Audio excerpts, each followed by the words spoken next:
U3a was started in the Faculty of Social Science in Toulouse, in France, in 1973.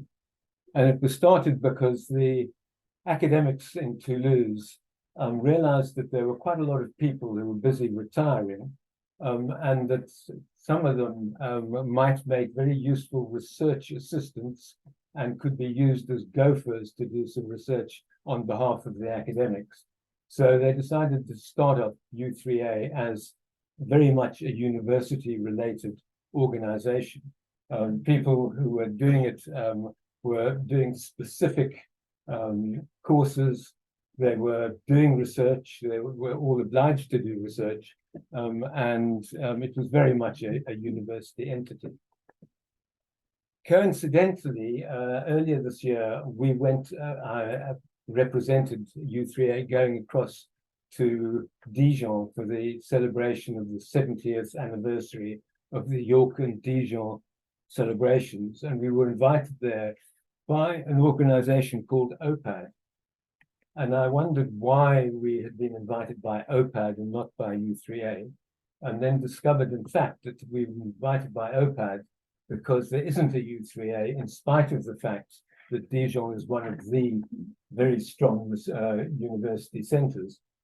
So I thought, I'm not quite sure what's going on there, because the assumption had been that most of the university centers and the university towns would have a university of the third age.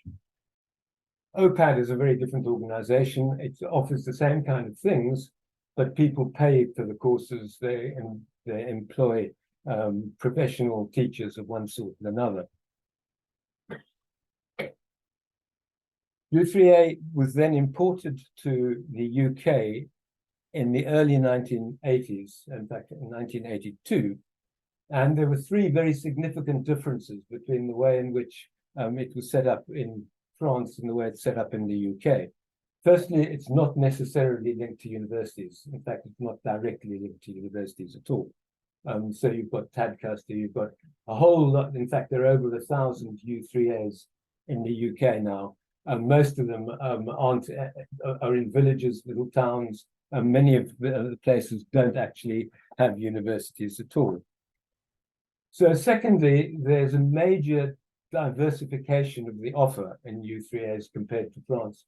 In France, all they were doing was essentially academic subjects. They'd be doing history, philosophy, whatever, that were taught in the universities and were being researched by the academics in the universities. In the UK, it was immediately a very much broader kind of offer. So particularly in relation, for example, to exercises, walking, sporting, cycling, a whole range of issues which wouldn't have been offered under the U3a in France. And then the third point about it is that it's very much a self-help organization. The OPAD, which is the equivalent in Dijon and other places in France, is actually sponsored by the French government. They operate, I was appalled, horrified, perhaps, to see that they operate on a budget of about 43 million euros. Our annual budget is in the just about into the tens of thousands. So it's a very different ballgame. Very much a self-help organization, founded in 1982 in the UK, and directed specifically towards people who are no longer in full-time work, where very appropriately bringing up children is recognized as full-time work. And the idea was to bring people together as a community to learn subjects of interest to them, but also to do things together, which didn't necessarily have to involve learning, but probably, in fact, usually did involve learning of some sort. So it was to promote learning in self-supported groups. The U3as were entirely self-funded. We operate very much on the basis of the membership fees, but we keep the membership fees very low, as I'll be saying later. The UK network grew very rapidly indeed. So by the early 1990s, a U3a branch was opening just about every fortnight. The network comprises over 1,000 groups in towns and cities, and the membership was over 450,000. 450,000 isn't actually that many, considering that in the UK at the last census, there were over 11 million people over the age of 65. So 18.6% of the population of the UK and in 2021 were over 65. And that group is obviously growing. So there's a huge scope, in fact, for u3a activities and similar activities to keep on expanding. We had about 1,800 members before COVID. We lost 300 members. Fortunately, as far as I know, none of them actually died or succumbed to COVID, but they decided that when they could no longer meet together, there wasn't a whole lot of point in joining and keeping on paying their £15 subscription. But we're gradually raising ourselves up to the 1,800 members again. Each u3a is structured as an independent, self-financing, self-managing charity. So every single u3a is a separate charity in its own right. It has links to the Third Age Trust, which is the overarching body, national coordinating body. And each individual u3a comprises a number of different activity groups across a whole range of topics. And I'll go through those very briefly at the end. In York, we're particularly lucky to have a very good relationship with the Quakers. We have rooms at the bottom of the Quaker meeting house. Fortunately, one of our members 12 years ago left us a very nice legacy, which enabled us to assist the Friends with the refurbishing of the downstairs rooms. So we have 2 meeting rooms and we have a very nice office. And that's the envy of most of the other 1,000 u3as in the country, because most people they work around the fact that they don't have their own accommodation. So that's a huge advantage as far as we're concerned. We're in the process of renegotiating another 10-year lease on the meeting house rooms that we have. But we've got an extremely good relationship with the Quakers, and we're very optimistic that that will come in at a very reasonable price for us. The main reason that we belong to the main advantage of having the Third Age Trust as the overarching body is that they pay for the insurance. They organize a group insurance for all the groups, which is extremely useful. In addition to the overarching body, there are also regional activities, regional groups. So there's the York and Humber branch, which is a tier below that. And there's a very strong drive at the moment in the u3a to have networks of smaller organizations. So we were invited to join the Central Yorkshire network with 13 other organizations extending from Leeds, which only has one relatively small u3a in the east of Leeds, right the way across to the central belt, as it were, of Yorkshire. Many of the u3as are quite small, so I know that the person in charge of the Tadcaster one, which has just been formed, they have 90 members, so they can't offer a great deal. So the networks are able to share facilities, share some of the offerings, and from the point of view of a small u3a, it's a very useful thing to be involved with a local network. The u3a celebrated its 40th anniversary last year in England, and one of the things that they did was to rethink the whole idea of what the university of the Third Age meant, and they decided they were actually a little bit embarrassed. The university word was not something which was going to be terribly attractive to some people. They thought it might be putting people off. So they thought and they came up with the brilliant idea that what they should do would be to change the uppercase U and the uppercase A in U3A to a lowercase u and a lowercase a. And I'm quite convinced that anybody who even noticed that was not going to bother about the fact that there was a university somewhere in the title.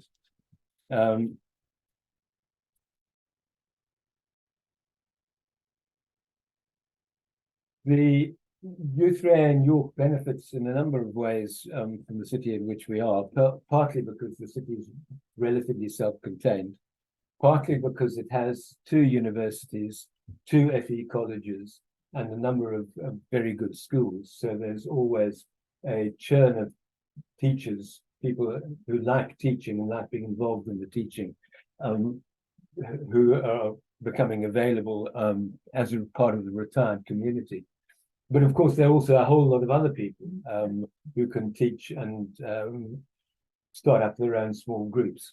Just one example, about 5 or 6 years ago, somebody came to me and said he was very interested in stained glass, and would I think we might have an interest in stained glass? So I said, yeah, I'm sure we would. He said he'd require a little bit of equipment. So I kind of blanched a bit and said, well, how much? And was relatively significant outlay in terms of the equipment for stained glass. Came back 3 weeks later and said, oh, I need some more equipment. So I said, yes. And he said, yes, I've got 2 more groups of people who want to start. You can only have a relatively small group. So I'm going to have 3 groups if you can give us the kit. So I said, yeah, it's fine. We'll manage that. So we gave him the kit. And he had 3 very successful groups for about 3 years. And then he came along and said, well, actually, I'm not going to be doing this anymore. So I said, oh, I'm terribly sorry. He said, is it something I should know? Well, he said, I met one of my pupils in the stained glass, and we're getting married and we're going to go and live somewhere else. So we have somewhere quite a lot of stained glass kits, but nobody to take stained glass courses. But in the meantime, quite a number of people over the course of 3 years have learned how to do stained glass and are actually able to do stained glass. So it's just one kind of indication of, and we're very happy to have anyone who's got any particular interest of of any sort. COVID, of course, created all sorts of problems in relation to closing and opening and when you could close and how many people you could have, and an absolute nightmare from a health and safety point of view. The person who managed to, who I took over from, had told me that there was absolutely no work involved in being the chair. All you needed to do was chair the meetings. I wasn't naive enough to imagine that was true. But certainly the amount of work that as soon as you had to do health and safety for every single group, for every meeting that they were going to be having, that became a complete nightmare. But necessity being the mother of invention, it also had some benefits, because we kitted ourselves up with Zoom, and both of our classrooms now have Zoom facilities. We enabled the Saturday morning meetings to be covered by Zoom. So we can have in most of our activities, in about 45 of our groups meet in the Quaker Meeting House, in those rooms. We can have people online and present in the rooms. So that's a huge advantage. We have regular communications with our members coming out in Newsmail, which is a bi-monthly. It's a little newspaper essentially, which has games and a bit of information about what's been going on. And then we also have regular 2 or 3 times a month emails coming out informing people about what's going on and about particular activities. Nice as York is, many of our members being retired and having time on their hands and not being tied down by school holidays, also like to do some traveling. So we arranged coach trips. There's a local coach trip once a month, most months. And we've also arranged very nice overseas visits of one sort and another. I've very recently come back from a u3a trip to Provence. We stayed in a really good hotel, went out every day to different parts with a guide, and it's a really nice way of doing it, because you're with a community, you're social, and it's out of just at the edge of the season. We also arrange international trips. There was one recently to the Caucasus. There's another one going to the Italian lakes in May next year, which I'll be going on. And again, they're an excellent way of getting around, particularly for people who don't necessarily like traveling on their own. Before COVID, our international committee did all the spade work with all the international trips. So they arranged them, they arranged the local guides. They planned the whole thing out, but it was a huge amount of work. And it was also problematic in relation to the possibility of cancellations and things. So now we do it all through Riviera, and we get a percentage comes back into the u3a coffers for using them. The one general activity that happens for everybody is the Saturday morning talks. Fortunately, actually, ironically, it doesn't happen for everybody because we can only accommodate about 170 people out of the 1,700. So not everybody comes on the Saturday, but it's a very nice thing for people to do. And we have a particular clientele who come on the Saturdays. The only slight anxiety comes when we have a talk on anything to do with health. If it's on eyes or feet or hearts or brains or anything to do with health, we know that there's going to be a rush. So we have to make sure that we accommodate that. The Saturday talks, just to give an example, in September we had one on Amazing Grace from James Walvin, who's an expert on slavery. We had the one that was referred to earlier on estate planning in October. This coming Saturday, we've got the 11th of the 11th by Richard Keesing. And then we always have a December Christmas concert with our guitar, choir, and ukulele groups. And then the program, just to give some indication of the kind of flavor, is that the program for next year involves a talk on catastrophes in history, Stephen Lusty talking on York Civic Trust, Robert Pullen talking on the human brain. That'll be a rush for that one. John Lawton will be giving a talk titled Follow a Swallow. Dominic Powsland will be giving a talk on archaeology. Helena Cox, University Art Collection, and then Barbara Millington will be talking, traveling and singing in Europe. So it's a wide-ranging list of talks, of topics. People come before the talk, have coffee or tea together, and it's a very nice kind of social occasion.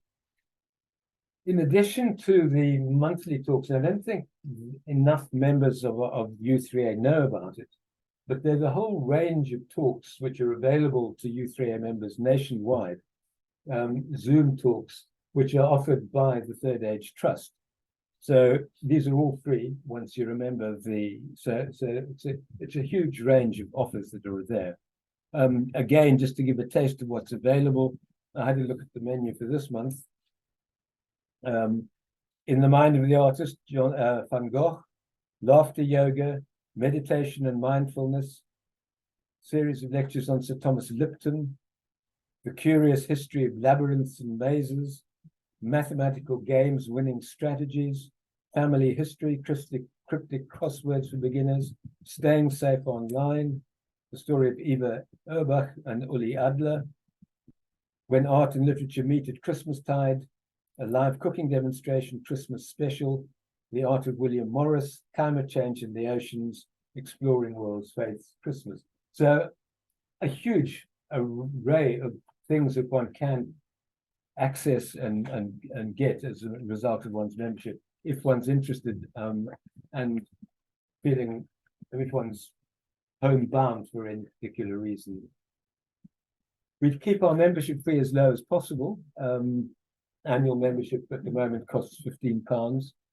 We charge £2 for the meetings that are held in the meeting house, and that covers a cup of tea. Different groups meet in different venues. My French group, for example, meets at the Folk Hall, and the Folk Hall give us a room in exchange essentially for everybody buying a cup of coffee, which is a pretty good deal on our part. We get the coffee and the room. Some of the, I was part of the Bowls Club, for example. You just paid the green fee at the Bowls Club, didn't have to pay anything else extra. I used to be, when I was a bit more mobile, a member of the cycling group. We called ourselves Meals on Wheels, because you'd cycle out to a pub about 12 miles out of York, have a leisurely lunch, and then cycle back more slowly, probably. So it's not an expensive set of activities. You can, some people just come to the Saturday morning talks, others join a variety of different groups. The person that as far as I know, joined the most groups was our secretary at one point, who was a member of 13 interest groups. So she kept herself very busy. And that wouldn't have cost her a huge amount because, again, some of them are effectively free, and all the walking ones you don't have to pay anything for. Just a quick run through of to give you some indication of the list of the groups, and just an indication that the only thing, that two key principles of u3a. One is that the groups are non-religious, and the other is the groups are non-political. And that's open to a certain amount of interpretation. We do have a couple of Bible study groups, for example, but they're looking at it very much from an academic perspective in terms of where and what and whatever. They're not trying to convert anyone. Although I did 3 or 4 years ago have to close down a group which had infiltrated us, essentially. They were from a very evangelical church. They wanted to show films. They didn't disclose what they were actually going to be doing, but they were showing a series of films from a very, very heavy evangelical point of view, which was definitely trying to make converts. So I have to say, sorry, that's actually against what the principles are. But it's open to interpretation, because I mean, we've just approved a humanist group, for example. They want to study humanism, and that's perfectly possible. The person who was applying said that he did hope that in the end it might grow into a humanist society. And I said in York, and I said as soon as it even begins to think it might do that, then it will have to move out of u3a and be set up independently, because we're not trying to convert people to anything apart from enjoying a interesting and stimulating third life. Just starting a new group of Tai Chi for people who are feeling active. We've cut, it's divided into a series of different categories. So under art, we've got art for leisure and an urban sketch group.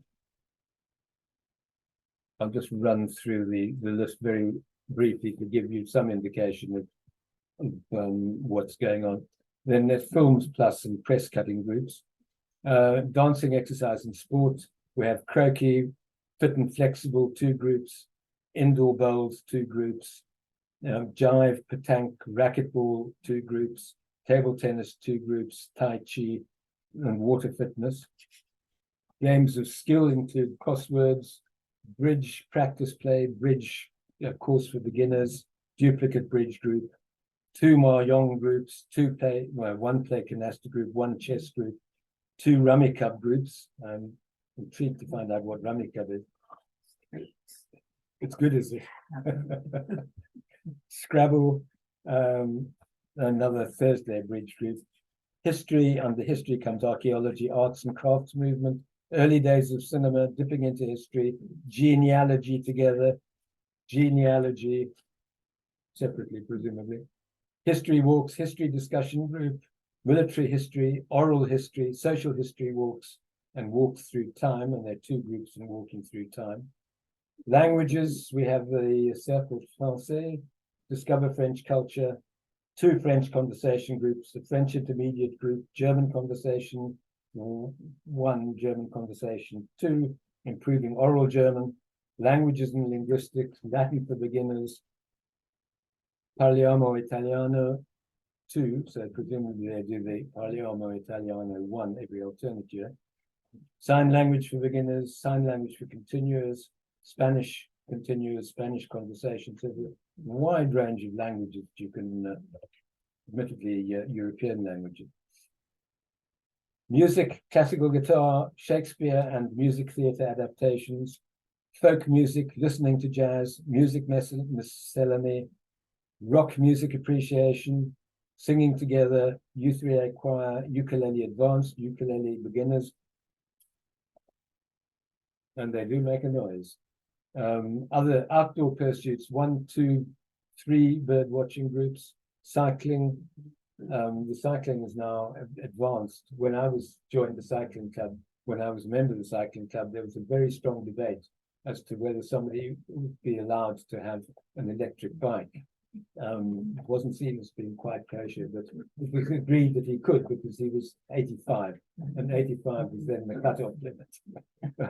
Now we have an electric cycling group on its own, which goes off for about 30 or 40 mile rides once a month. There's a drone swarm group, interesting and dangerous, I would have thought. Genealogy of Yorkshire, there's an over the hill walking group, which I rather like the name of, and there's a wait list for that.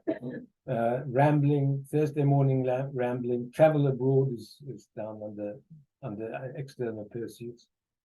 Walking on the wolds, walking, enjoying the countryside, walks around York. Pastimes, food and drink, digital photography, fiddlesticks. So you can see there's a pretty wide range of possibilities. Flower arranging, fly fishing and tying, gardening for all, gardening for learners, knit and natter. There's a lot of nattering goes on because I make tea sometimes in the room adjacent, and I don't know how much knitting gets done. So friendly, wine appreciation, exploring the Bible under religion cultures, political ideas, spirituality, and the new humanism one, and then science and technology, accessible Apple, and various others. And then writing literature and anthology, lots of fiction, crime fiction, 4 crime fiction groups, and then the crime fiction group by Zoom. So 5 crime fiction is obviously the popular one, exploring ideas. So that gives you some kind of sense as to what's available. Some of the groups are full, some of them have waiting lists, but at the last count, I think there were 70 of the groups which had vacancies. So what tends to happen sometimes is people come along and join with the intention of joining a particular group, find the group full, and sometimes actually say, well, they don't want to belong any longer. I usually manage to persuade them to try something else, something completely new, which they haven't tried before. And very often people come back and say, oh, what a good idea. It was so nice to start and to learn that. I think I probably talked for long enough. That's excellent. Very, very happy to answer any questions. Okay, that was absolutely very fascinating and interesting, because that was a deep dive, may I say, into what on earth goes on with u3a and all the activities that you have in hand. Any questions, any thoughts? May I just say that I proofread the York 50+ Festival program, and they had got a little U and a big 3 and a little A, and I said, what are you playing at here? It's always a capital U and a 3 and a capital A. This is a big, mistake. Query it, find out what's going on, because nobody told us, David, that this was a planned policy decision to minimize the university part of it. Yeah,